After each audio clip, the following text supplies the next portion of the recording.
Hi guys, so today pag-uusapan lang natin itong ating experiment. A quick update dito kung ano na nga ba yung naging results dito guys, no? So pag-uusapan natin yan sa video natin today. Silipin natin dito yung mga percentage, kung ano yung mga inangat niya, yung negative and positive guys, no? So we just started 100 USDT as experiment dito. Kung hindi nyo pa napanood yung video na yan, lalay ko na lang along this video or sa end part ng video na ito. Discuss rin natin dito guys kung ano yung ginagawa ko while the market is doing good, no? So discuss natin yan sa video natin today para mas magkaroon kayo dito ng ideas or especially dun sa mga nagtatanong, no? Pero bago tayo dito magsimula, kung hindi nyo pa na-like itong video na ito, please like this video first, subscribe yung YouTube channel natin, turn on the bell icon para ma-notify kayo dito sa mga updates natin na ginagawa sa ating YouTube channel guys, no? For now, gamit yung cellphone, ginawan ko to guys ng steps by step ideas, no?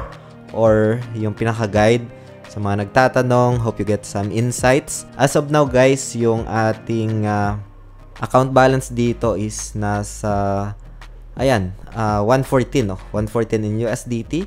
Nagkaroon tayo ng increase ng plus 23.59 USDT kanina. Pero since this is very volatile market, nagkakaroon ito ng pagbaba at pagtaas ng presyo guys, no? So we just started from like no October 20 guys, no, ito. So I started around 100 USDT and right now ito na yung pinaka result guys, no. So this is only an experiment. Again guys, itong video natin today is just for ideas lang, for reference, an experiment and does not qualify as an investment or financial advice.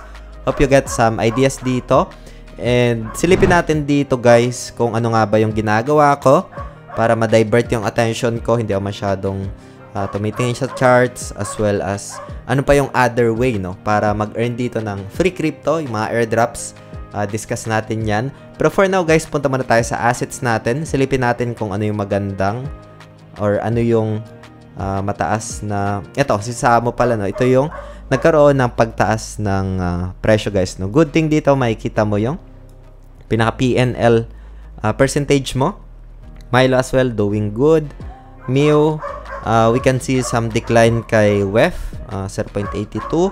And si Samo guys, nito nagkaroon siya ng pagtaas ng presyo plus 38.26%. Kaya nagkaroon tayo dito ng magandang profits, no. So ito naka-hold lang and this one is on the spot lang, meaning wala siyang liquidations dito. Kung hindi nyo pa napanood itong pinaka-initial video natin, punta lang kayo sa ating YouTube channel.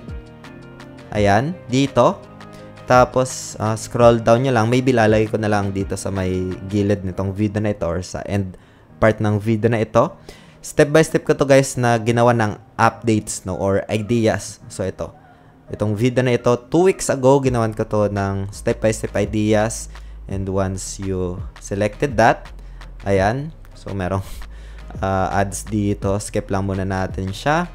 Ayan. And then, dito guys, no, ayan. So, step by step ka na ginawa ng ideas. And yung application na ginagamit natin, punta lang kayo sa description ng video na ito. And then once you selected this one, ayan. So, mapupunta ka na doon sa official link na ginagamit natin. You just need to create an account lang. Ayan, join ka lang and then, or sign up.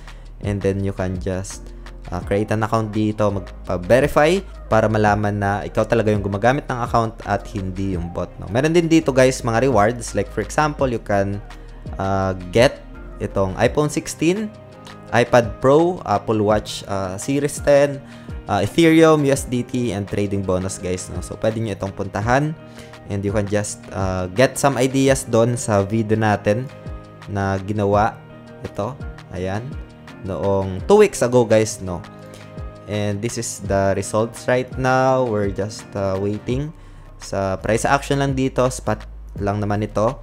And tingnan natin kung paano mag-materialize yung price action right now guys. Hindi na ako totally active kagaya last year guys, no, kasi tingin ko last year yun talaga yung isa sa magandang opportunity. Masyadong mababa yung price action.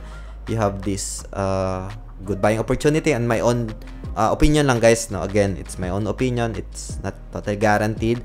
And during that time kasi yun, doon ako nakakakita ng magandang potential, kaya sobrang active ako during that time.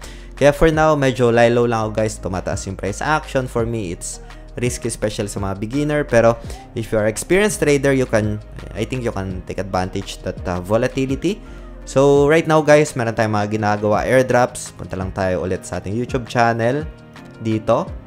So yung mga airdrops natin dito guys, like for example this one, kailangan mo dito internet, pwede nyo panoorin ito gamit yung cellphone, as well as ito, ayan, and itong another Telegram airdrop, ito, as well as itong bigger than mini apps at Telegram guys, in my own opinion, no, na probability or purely speculation lang naman magkakaroon ng airdrop. So pwede nyo itong puntahan guys, no, itong mga I think first 10 videos dito sa ating YouTube channel. Pero this one, ayan, gamit ang cellphone, and kailangan mo internet, you can earn or you can incentivize doon sa unused bandwidth mo guys, na like for example kay Grass. Congrats dun sa mga nakakuha kay Grass. It's a free crypto and an airdrop guys, no? Shinare natin almost a year na, and maraming mga nakakuha. So yun lang guys, a quick update lang dito sa ating pinaka-challenge, or I would say experiment. Kung hindi nyo pa napapanood itong initial video na ito guys, lalay ko na lang sa screen dito, lalay ko na lang, and see you sa video na yan guys. Maraming salamat ulit sa panunood. Ingat tayong lahat. Peace out. Bye for now.